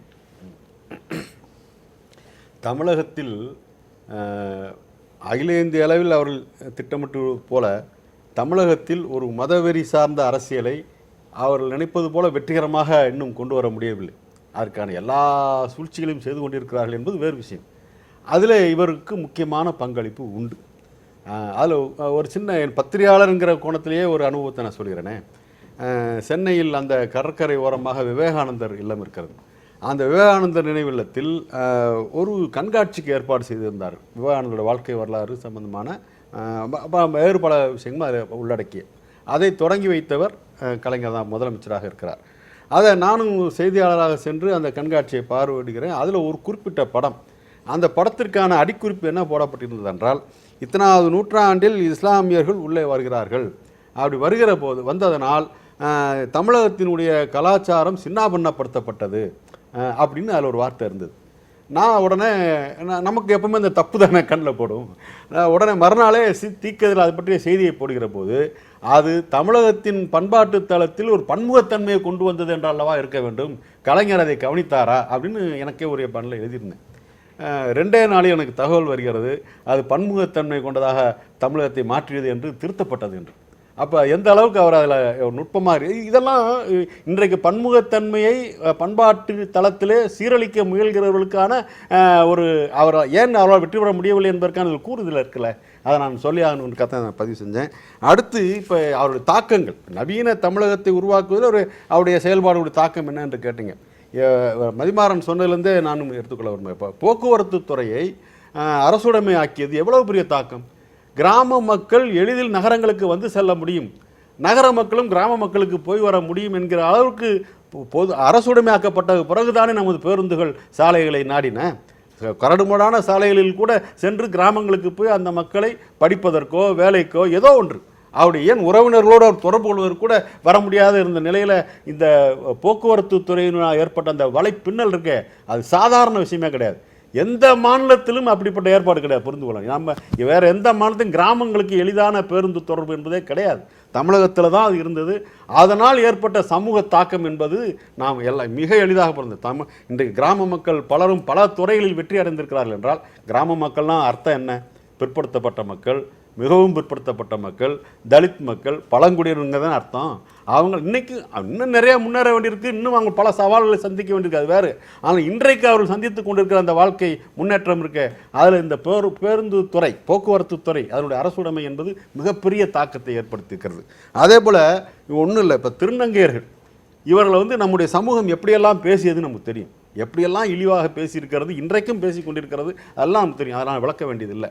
ஆனால் அவர்களுக்காக ஒரு நலவாரியம் அமைக்கப்பட வேண்டும் என்ற கோரிக்கை எழுந்தபோது உடனடியாக ஏற்றுக்கொண்டு அந்த நலவாரியத்தை அமைத்து அவர்களுக்காக பேசிக் கொண்டிருந்தவர்களையே அதிலே அந்த நலவாரியத்தை உறுப்பினராக்கி திருநங்கைகளுக்கும் பிரதிநிதித்துவம் கொடுத்து, இன்னும் சொல்லப்போனால் தமிழ்நாடு முற்போக்கு எழுத்தாளர் கலைஞர் சேர்ந்தவனா எங்களுடைய தலைவர் தமிழ்ச்செல்வனை அந்த வாரியத்தில் உறுப்பினராக்குகிறார். அது தொடர்ந்து இயங்க தொடங்கியது. இன்றைக்கு திருநங்கையர்கள் தாங்கள் திருநங்கையர்கள் தான் என்று தைரியமாக சொல்லிக்கொண்டு, கம்பீரமாக சொல்லிக்கொண்டு ஒரு அதிகார பீடத்தை எதிர்க்கக்கூடியவர்களாக கூட வந்திருக்கிறார்கள். இன்னும் அவர்கள் போராடி கொண்டிருக்கிறார்கள் என்பது வேறு. ஆனால் இந்த அங்கீகாரம், இந்த வளர்ச்சி, இந்த தன்னம்பிக்கையை ஏற்படுத்தல அந்த வாரியத்துக்கு ஒரு பங்கு இருக்கிறது. இப்படி நிறைய சொல்லிட்டு போகலாம். தமிழகத்தில் இன்றைக்கு பல தமிழர்கள் பல துறைகளில் இன்றைக்கு வெற்றி கொடி நாட்டியிருக்கிறார்கள். அதில் இங்கே அந்த இந்தி எதிர்ப்பு, இந்தி திணிப்பு எதிர்ப்பு நடந்த போராட்டம், அதற்கு பிறகு தமிழ் வழி கல்விக்கு அவர்கள் கொடுத்த முக்கியத்துவம் என்று வரிசையாக எடுத்து பார்த்தீங்கன்னா இதெல்லாம் சேர்ந்து தானே சிந்தனைகளை உருவாக்குறது. நான் வேறொரு மொழியில் என் பாடத்தை படிச்சிருந்தேன்னா இப்படி பேசுகிறவனா வந்திருப்பேனா? என் தாய்மொழியில் படிப்பதற்கான வாய்ப்பு கிடைச்சதுனால தானே. இப்படி ஒவ்வொன்றும் இதெல்லாம் ஒட்டுமொத்த தமிழகத்தினுடைய வளர்ச்சி, அதில் ஏற்பட்டிருக்கிற தாக்கம். பெண்கள் இன்றைக்கு சுதந்திரமாக, முழு சுதந்திரம் இல்லை, அது எப்பவுமே அதை தொடர்ந்து போராட்டம். ஆனால் நீங்கள் சொன்னது போல் 50 ஆண்டுகளுக்கு முன் ஒப்பிட்டால் இன்றைக்கு ஒரு பெண் கேள்வி கேட்க முடிகிறது, என்ன தன் தோழனோடு வெளியே வர முடிகிறது. இந்த மாதிரியான நிலைமைகள் கொண்டு வந்தால் ஒரு பங்கு இருக்கல. எனக்கு ஒரு பெரிய எதிர்பார்ப்பே இருந்தது. ஒரு கட்டத்தில் கலைஞர் அவர்கள் என்ன சொன்னார்னா, அவருடைய திமுகவினரை பார்த்து, நண்பர்கள் நீங்கள் சரியாக செயல்படவில்லை என்றால் நான் இது சமூக சீர்திருத்த இயக்கமாக மாற்றி விடுவேன் என்று திமுகவை மாற்றி விடுவேன் சொன்னார். நான் என்ன சொன்னேன், அரசியலும் இருக்கட்டும், இந்த நிர்வாக அதிகாரத்தையும் கைப்பற்றட்டும், அதே நேரத்தில் இந்த சமூக சீர்திருத்த என்ற இயக்கத்தை கலைஞர்கள் மேற்கொண்டிருந்தால் இன்னும் சிறப்பாக இருந்திருக்குமே. ஒரு சொந்த அனுபவத்தை சொல்கிறேன், மக்கள் வாழ்க்கையில் எவ்வளோ தூரம் அவர் கவனம் செலுத்துகிறாருங்கிறது. எங்களுடைய பத்திரிகையில் ஒரு செய்தியை வெளியிட்டோம். சென்னைக்கு பக்கத்தில் ஆவடிக்கு பக்கத்தில் இருக்கிற ஒரு மோரை என்கிற ஒரு கிராமம். அந்த கிராமத்தில் கிட்டத்தட்ட ஒரு 200 ஏக்கர் நிலம் சில அந்த சாதாரண ஆட்டோ தொழிலாளிகள், ஆசிரியர்கள், இப்படிப்பட்டவர்கள் இவர்கள் வாங்கி போட்டு பிளாட் போட்டு வச்சுருக்கிறாங்க. அதை திடீரென்று போய் பிளாட்டை காணும், கிணறை காணும் என்ற ஜோக்கு போல் இருக்குது. ஆனால் என்னென்னா, ஒரு குறிப்பிட்ட நபர் அதிகாரிகளை வளைத்து போட்டு அத்தனை கல்லுகளையும் மாற்றி அமைத்து விட்டார். அவர்களுக்கு விட்டுவிட்டதாகவே ஆவணங்களே திருத்தப்பட்டிருக்கிறது. இதை நாங்கள் கண்டுபிடிச்சி அதை ஒரு செய்தியாக்குகிறோம். செய்தியாக்கிய பிறகு உடனே நான் தான் சொன்னேன், தீக்கல் செய்து வந்தால் உடனே மாவட்ட ஆட்சியருக்கு ஃபோன் இவற்றிருந்து தொலைபேசி போச்சு. விசாரித்ததில் அவருடைய கட்சிக்காரர் ஒருவரே அதில் சம்மந்தப்பட்டிருக்கிறார், முக்கியமாக சம்மந்தப்பட்டிருக்கிறார் என்று தெரிந்தவுடன் அவர் மீது கடுமையான நடவடிக்கை எடுத்தார். ஏன்னா இதுதான் அவருடைய. அப்புறம் பிறகு அந்த 200 ஏக்கர் நிலமும் உரியவர்களுக்கு மீட்டு தரப்பட்டது. ஆட்சியர்கள் உடனடியாக நடவடிக்கை எடுத்து இப்படியா இதெல்லாம் ஒரு நம்பிக்கையை கொடுக்குற விஷயம் இல்லையா? அப்போ இந்த அரசிடம் கோரிக்கை வைக்க முடியும். போராட்டங்கள் நடத்துவதற்கு கூட அனுமதிக்கப்படாத ஒரு சூழலில் வாழ்ந்துகிட்டு இருக்கிறோம். ஆனால் அங்கே கோரிக்கைகள் வைத்தால் கவனிக்கப்படும், அது உடனடியாக அரசின் கவனத்திற்கு செல்லும் என்கிற அந்த நம்பிக்கையை ஏற்படுவது என்பது குடிமக்களுக்கு மிக முக்கியம். அது முக்கியமான தாக்கம் என்று நான் பார்க்கிறேன். இதில் நிறைவு பகுதியில் இருக்கும். திரு தனவேல், உங்களுடைய அகில இந்திய பணியில் நீங்கள் இருந்திருக்கீங்க, டெல்லியிலையும் பணியாற்றிருக்கிறீங்க. இந்த வகையில் நிர்வாகத்திறன், தமிழ்நாட்டோட நிர்வாகத்துக்கு ஒரு நல்ல பாரம்பரியமான தொடர்ச்சி இருந்தாலும் கூட அதை செம்மைப்படுத்தினதில் இவங்களுடைய பங்களிப்புன்றது குறிப்பிட்டு சொல்ல வேண்டுமென்றால், கோப்புகளை தேர்வு செய்வதில் மிக மிக விரைவாக செயலாற்றிய ஒரு முதல்வர், மற்றவர்களுக்கெல்லாம், மற்ற இளைய அமைச்சர்களுக்கெல்லாம் எடுத்துக்காட்டாக திகழ்ந்த முதல்வர் கலைஞர் அவர்கள் என்றால் அதுக்கு மாற்று கருத்து இல்லை. அதாவது 2 காலகட்டத்தில் நான் இதை ஒப்பிட்டு பார்க்குறேன். அதாவது நாங்கள் மாவட்ட ஆட்சித்தலைவராக இருந்த அந்த 2000 ஒட்டிய பகுதிகளிலும், பின்னாடி அதற்கு அடுத்து ஒரு காலகட்டம் முடிந்து பின்னாடி நாங்கள் அரசு செயலாளராக வந்த காலகட்டத்திலும் பார்த்தாலும், அதாவது சர்க்கரை நாற்காலியிலே அவர் பயணிக்க வேண்டிய ஒரு சூழலில் இருந்து கூட சுழன்று அதே வேகத்தோடு பணியாற்றினார் என்பதை கண்கூடாக பார்த்தோம். அதாவது நம்ம கோப்புகள் முதலமைச்சர் அலுவலகத்தில் தேங்கியுள்ளன என்று எந்த காலகட்டத்திலும் சொல்ல முடியாத அளவிற்கு இளைய அமைச்சர்களே வந்து இப்போ சிஎமுக்கு போன ஃபைல் உள்ளதான் வந்துச்சு, இவங்க பார்க்கலான்னு வெட்கப்படுகிற அளவிற்கு வேலை பார்த்து கொண்டிருந்தார். அதே போல் சில முக்கியமான ஃபைல்னு அவசரம் நேரம் எடுத்துகிட்டு வர சொல்வார். நாங்கள் எந்த நேரத்திலும் முதலமைச்சர் அலுவலகத்திலோ அவருடைய முகாம் இல்ல அலுவலகத்திலோ சந்திப்பதற்கான சுதந்திரம் செயலாளர்களுக்கு இருந்தது. ஒரு அவசர கோப்புன்னு சொல்லுவோம், நேராக வர சொல்லிடுங்க அப்படின்றார். கோப்பை எடுத்துகிட்டு போவோம், விளக்கி சொல்லுவோம். அதே போல் அதிகாரிகளினுடைய கருத்துக்கும் விதிமுறைகளுக்கும் மிகுந்த மரியாதை வைத்திருந்தார் என்பதை கண்கூட என்னென்னா, ஒரு குறிப்பிட்ட நேர்வில் நில உச்சவரம்பு சட்டத்திற்கு புறம்பாக ஒரு தனியார் நிறுவனம் வந்து ஒரு பெரும் அளவிலான நிலத்தை கேட்டு அதற்கான ப்ரெஷர் நிறைய இடத்துலேருந்து வருது. இதை நாங்கள் வந்து வருவாய்த்துறையில் வந்து இது விதிமுறைப்படி வழங்குவதற்கான வாய்ப்பு இல்லை என்று குறிப்பை அனுப்பினோம். தலைமைச் செயலாளரும் என்னுடைய அதே குறிப்பையை சப்போர்ட் பண்ணி வாய்ப்பில்லை எழுதுகிறார். முதல்வர் அலுவலகத்தில் இருந்து என்னென்னா, இந்த பிரச்சனைக்காரன் இதை அமைச்சரவையில் வைத்து முடிவெடுக்கலாம், வழக்கமாக கோப்பை திருப்புவாங்க, அமைச்சரவையில் வைத்து முடிவெடுக்கலாம்னு கோப்பு திரும்பி வந்தது. அப்போ அமைச்சரவைக்கு போகிறதுக்கு முன்னாடி நீங்கள் தயாராக இருந்துங்க, இது கான்ட்ரவர்ஷியல் இஷ்யூ, ஏன்னா நம்ம வேண்டாம்னு சொல்கிறோம், அமைச்சரவையில் வைக்கிறாங்க. நம்மளுடைய கருத்தை மீறி எடுப்பதற்கு அமைச்சரவைக்கு அதிகாரம் உண்டு. ஆனால் அங்கே செயலாளர் மட்டும்தான் இருந்து பதில் சொல்லணும். ஏன்னா அத்தனை அமைச்சர்கள் இருப்பாங்க அமைச்சரவையில், தலைமைச் செயலாளர், நிதி செயலாளர், சம்மந்தப்பட்ட துறை செயலாளர் மட்டும் ஒவ்வொருத்தவங்களும் கொடுப்பாங்க அவங்க சப்ஜெக்ட் வரும்போது. அப்போ நான் இது போகிறேன். அப்போ வந்து தலைமைச் செயலாளர் இது சம்மந்தமாக எங்களுடைய சப்ஜெக்ட் வருது, இந்த சப்ஜெக்ட்டு. அவர் தலைமைச் செயலாளர் சொல்லார், வருவாய்த்துறை செயலாளர் இது பற்றி ஏதோ சொல்ல விரும்புகிறாருன்னு அவர் என் மேலே தள்ளி விட்டார். உடனே நான் அது வந்து விதிமுறைகளை எடுத்து சொல்லி, இந்த காரணங்களுக்காக இது வழங்குவதற்கு இயலாது, மேலும் இது போன்ற நேர்வுகள் கடந்த காலத்தில் இல்லை, இப்படி ஒரு புதிய நேர்வை நாம் தொடங்கினால் ஏராளமான கோரிக்கைகள், நியாயமற்ற கோரிக்கைகள் அரசுக்கு வரும், ஆகதனால் இந்த துறை பரிந்துரைக்க இயலவில்லை அப்படின்னு தெளிவாக சொன்ன உடனே பக்கத்தில் கிட்ட கூட்டார். வேண்டான்னு எழுதிருங்க, வேறு டிஸ்கஷனே இல்லை, வேண்டான்னு எழுதிருங்க, நேரடியாக சொன்னார். இது பார்க்கும்போது நாங்கள் என்னென்னா, சிஎம்னுடைய கோபத்திற்கு ஆளாவோமோ, நம்ம இது செயலியாக சொல்லி பரிந்துரைகள் வந்து கூட நம்ம செயலியான்னு அதில் வருத்தப்பட்டவர்கள் நிறைய பேர் இருப்பாங்க. இருந்தாலும் அவர் அந்த அலுவலருடைய இதுக்கு முக்கியத்துவம் கொடுத்தார். அதே போல் மாற்று கருத்துக்கு வந்து ஒரு சின்ன ஆட்களாக இருந்தாலும் அவர் வந்து இது ஒரு பெரிய குழு சின்ன குழுன்ற வித்தியாசம் அவர் இடத்துல இல்லை. உதாரணமாக அந்த வண்ண தொலைக்காட்சி பெட்டிக்கு டெண்டர் போடும்போது எல்லா கட்சியும் இன்க்ளூடிங் எதிர்கட்சி மெம்பர்ஸ் போட்டு இவர் சொன்ன மாதிரி ஒரு குழு இருந்தது. அந்த குழுவில் நான் வருவாய்த்துறை செயலாளரும் அதில் ஒரு முக்கிய குழு பொறுப்பில் இருந்தோம். இந்த வண்ண தொலைக்காட்சி பெட்டிக்கான டிஸ்கஷன் அந்த 10 மாடி கட்ட பெரிய அரங்கில் சிஎம் தலைமையில் முடிஞ்சிட்டு மினிட்ஸ் போடுறதுக்காக யாரும் போக வேண்டாம், மினிட்ஸில் இப்போவே கையெழுத்து போட்டு போகலாம் அப்படின்னு சொல்லி எல்லாரையும் இந்த மெம்பர்ஸ் அத்தனை பேரையும் கூட்டிட்டு சிஎம் ஆஃபீஸுக்கு பழைய கட்டிடத்துக்கு வரோம், ஃபோர்ஸ் இன்சார்ஜில். அங்கே வந்து உட்காந்து ஒரு அரை மணி நேரம் அவங்க என்ன பண்ணுறாங்க, பெரிய தலைவர்கள் சின்ன தலைவர்கள் அதுன்னு போட்டு சிஎம் ரூம்லேயே உட்காந்து பேசிகிட்டு இருக்காங்க. நாங்கள் அங்கேயே அதே அரங்கில் இருக்கிறோம், ஏன்னா மினிட்ஸ் வந்தவொடனே கையெழுத்து போட்டு போகலான்னு. அப்போ ஒரு 3 நபர்கள் வந்து சின்ன சின்ன கட்சி, அதாவது ஒருத்தர் ஒரு எம்எல்ஏ கட்சி, இன்னொருத்தர் 2-3, இன்னொருத்தர் 3 பேர் தான் உட்காந்துட்டு பேசிகிட்டு இருக்காங்க. நாங்கள் அலுவலர் அதிகாரிகள் பின்னாடி மினிட்ஸ்க்காக வெயிட் பண்ணுறோம். அதில் பின்பக்கமாக வந்த சில மூத்த அமைச்சர்கள், சிஎம்க்கு நிறைய வேலை இருக்கும், இவங்களை நைஸாக கூட்டும் போயிடலான்ட்டு அந்த முன்னே இருந்த தலைவர்கிட்ட காது கடிக்கிறாங்க. அப்போ வந்து அவங்களும் சிஎம் ஃபைல் நிறையா இருக்குது, நாங்கள் வெளியில் வெயிட் பண்ணுறோம், மினிட்ஸ் வந்து உடனே போட்டுப்போம், உங்களுக்கு ஏதாவது முக்கியமான வேலை இருந்தால் போங்க, எனக்கு ஒன்றும் இல்லை இருங்க அப்படின்ட்டு அவங்கள உட்கார வச்சிட்டார். அதை பார்த்த உடனே எங்களுக்கு அதிகாரியில் ஆச்சரியமாக இருந்தது. ஏன்னா ஒரு சிஎம் அந்த நேரம் பிஸியான டைமு, அரை மணி நேரமாக உட்காந்து பேசுகிறோம், இருந்தாலும் அவர் வந்து பெரிய கட்சிக்காரங்க சின்ன கட்சிக்காரங்கன்ற அந்த மாறுபாடு இல்லாமல், இல்லை எனக்கு ஒன்றும் இல்லை நீங்கள் உட்காருங்கன்னு சொல்லி உட்கார வச்சு ஃபைல் வந்த பிறகு கையெழுத்து போட்டு தான் போனாங்க. இப்போ இதெல்லாம் வந்து பார்க்கும்போது இந்த அணுகுமுறைய வித்தியாசம். அதுபோல் அந்த விரைவான முடிவெடுக்கிறது, அந்த திட்டமிட்டு அவர் சொல்லி இதெல்லாம் வரும்னா இப்போ சில குழப்பத்திற்கு நம்மளை ஆளாக்காமல் உண்டு இல்லைன்னு உடனடியாக பதில் வந்தது. இது வந்து எல்லாருக்குமே முன்மாதிரியாக இருந்து எடுத்து செஞ்சாங்க.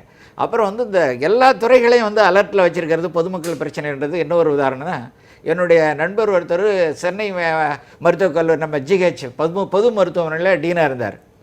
அவர் 7 மணிக்கு போகும்போது திடீர்னு முதலமைச்சரே நேராக அவர் உதவியாளர்லாம் ஃபோன் எடுத்து கொடுங்க, அவருக்கு ஃபோன் வருது. இப்போ அவர் அப்படியே அந்த நண்பர் வந்து உணர்ச்சி வசப்பட்டு எப்படி சிஎம் பேசினாரோ அப்படியே என்கிட்ட பேசி கேட்டினார். அவர் ஃபோன் எடுத்து, நான் தான் சிஎம் பேசுகிறேன், நீங்களும் பேப்பர் படிக்க மாட்டீங்க, உங்கள் மந்திரியும் பேப்பர் படிக்க மாட்டாங்க, இண்டு பேப்பரில் 4வது பக்கம் பாருங்கள் அப்படின்னு சொல்லி ஃபோன் வச்சுட்டாராம்.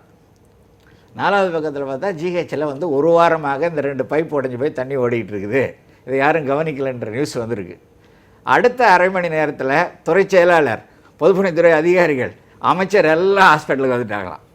ஸோ இப்போ அவர் ஒரு நிகழ்வை வந்து ஏதாவது ஒன்று எப்படி பொது பிரச்சனை எப்படி கவனித்தார் என்பது நேரடியானதெல்லாம் இதெல்லாம் முக்கியமான உதாரணங்கள். நன்றி நன்றி. சுருக்கமாக உங்களுடைய நிறைவு கருத்து. நிர்வாக திறமை நிர்வாக ஆளுமைன்னு சொன்னால் இந்த எஸ்சிபி ஸ்பெஷல் காம்பனன்ட் பிளானில் வந்து அது சரியாக பண்ணலை. அப்போ சட்டப்பேரவையில் நாங்கள் பேசும்போது சொன்னார், பேசும்போது என்னங்க நீங்கள் பாட்டுட்டு பேசிகிட்டே இருக்கிறீங்க, செல்வ பெருந்தகை உங்களுக்கு என்ன வேணும்னு சொல்லுங்கள் சுருக்கமானார். எனக்கு அரசு ஆணை வேணும்னு. அரசாணை உடனே பிறக்கப்படும். இப்போ சொல்கிறேன் பாரு, இதுதான் அரசாணை. பனிதர் ரெட்டின்னு ஒரு ஐஏஎஸ் அதிகாரி இருக்கார், அவர் உடனே உங்ககிட்ட அரசாணையை கொடுப்பாரு.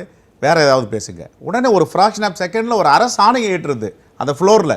இது என்ன பிரச்சனை, என்ன பேச வராரு, எது மாதிரியான பிரச்சனைன்றதுலாம் கிடையாது. அந்த இடத்துல வந்து ஒரு தீர்வு கண்டணும். அதே மாதிரி பார்த்தீங்கன்னா இந்த மாற்றுத்திறனாளிகள்ன்ட்டு ஒரு திட்டத்தை கொண்டு வந்தார். முன்னாடிலாம் என்ன ஊனமுற்றவர்கள்னுவாங்க, அந்த மாற்றுத்திறனாளிகள்ன்ற ஒரு வார்த்தையை காயின் பண்ணார் பாருங்க. அது இந்தியாவுக்கே வந்து எல்லாருக்கும் வந்து ஒரு மிகப்பெரிய ஒரு பிம்பத்தை ஏற்படுத்துச்சு. ஊனமுற்றவர்கள் எல்லாருக்குமே எல்லாமே சொல்லுவாங்க, எங்களெல்லாம் ஊனமுற்றவர்னுவாங்க, நொண்டின்னு சொல்லுவாங்க. ஆனால் கலைஞர் பாருங்க மாற்றுத்திறனாளிகள்னு வச்சார். எங்களுக்கும் அந்த திறனாயும் திறமையும் இருக்குது அப்படின்றத சொன்ன ஒரே தலைவர் அப்படின்னு சொல்லுவாங்க. சரியாக 6 மணிக்குலேருந்து 6:30 மணி வரைக்கும் சட்டப்பேரவை நடக்கும்போது தொலைபேசி வந்து கண்டிப்பாக எல்லாருக்கிட்டையும் பேசுவார். பேசிட்டு என்ன சொல்லுவார்னா, இன்றைக்கி என்ன வருது தெரியுங்களா உங்களுக்கு, மானியம் பண்ணுவார். இந்த மானியம் வருதுங்கன்னு சொல்லுவேன். இந்த மானியத்தில் என்னென்ன பிரச்சனை இருக்குது தெரியுமான்னுவார். நான் என்னுடைய பிரச்சனையை தாங்க பேசுவேன், நான் வேறு வந்து பிரச்சனையும் தெரியாது. இல்லை எல்லாத்தையும் பேசணும் நீங்கள் சட்டப்பேரவையில் வந்து சட்டமன்ற கட்சி தலைவராக இருக்கீங்க உங்கள் கட்சிக்கு அப்படின்னு. அதே மாதிரி அவருடைய அறிவுரை, அவருடைய உண்மையான அந்த பற்று பாசம் வெளிப்படை தன்மையெல்லாம் வந்து ஒரு நிகருக்கு நிகரான தலைவரை தான் அவரை பார்க்குது. மீண்டும் ஒரு முறை அவர் எல்லா நலமும் வளமும் பெற்று பல்லாண்டு வாழ வேண்டும். ஒரே ஒரு சுருக்கமாக ஒன்று சொல்லணுன்னா, பொங்கலுக்கு போய் பார்க்கும்போது எல்லாருக்கும் பொங்கல் இனம் 10 ரூபா கொடுப்பாங்க. அப்போ நின்றுக்குமா சொன்னார், பெருந்தகைக்கு சிறுந்தொகை 10 ரூபா வச்சுங்க அப்படின்னு. நன்றி. இல்லை, ஒரே ஒரு செய்தி மட்டும் நான் சொல்லிடுறேன், முக்கியமான செய்தி. காலத்தை குறிப்பாக கலைஞர் ஆட்சியில் ரொம்ப முக்கியமாக நான் கருதுறது என்னன்னா, பெரியார் இறந்தபோது அரசு மரியாதையோடு பண்ணணும்னு சொல்லும்போது என் ஆட்சியே போனாலும் நான் செய்வேன்னு சொன்னது முக்கியமானது.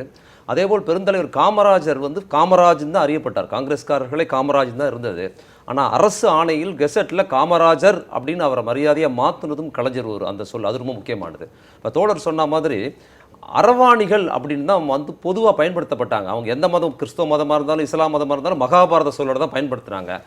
மத சார்பற்ற ஒரு தனி சொல் மட்டுமல்லது, மத சார்பற்ற சொல்லை தேர்ந்தெடுத்து திருநங்கைங்கிற சொல் ரொம்ப முக்கியமான ஒரு மத சார்பற்ற சொல்லாகவும் இருக்குது. அது ரொம்ப முக்கியமானது. நன்றி உங்கள் நால்வர் வருகைக்கும் பகிர்வுக்கும். நிறைய ஏராளமான அனுபவத்திலிருந்து தாக்கத்தை பற்றி பேசினீங்க. இதை பேசுவதற்கு 60 ஆண்டு கால வரலாறு 60 நிமிஷத்தில் பேசுறது கஷ்டம். அந்த வகையில் நிறைவு தரக்கூடியதாக உங்களுக்கு இருந்திருக்காது. அந்த இருந்தாலும் கூட இன்னொரு தருணத்தில் நாம் விவாதிக்கலாம். உங்கள் வருகைக்கு நன்றி. மீண்டும் சந்திப்போம். இது காலத்தின் குரல், திக்கட்டும் பரவட்டும்.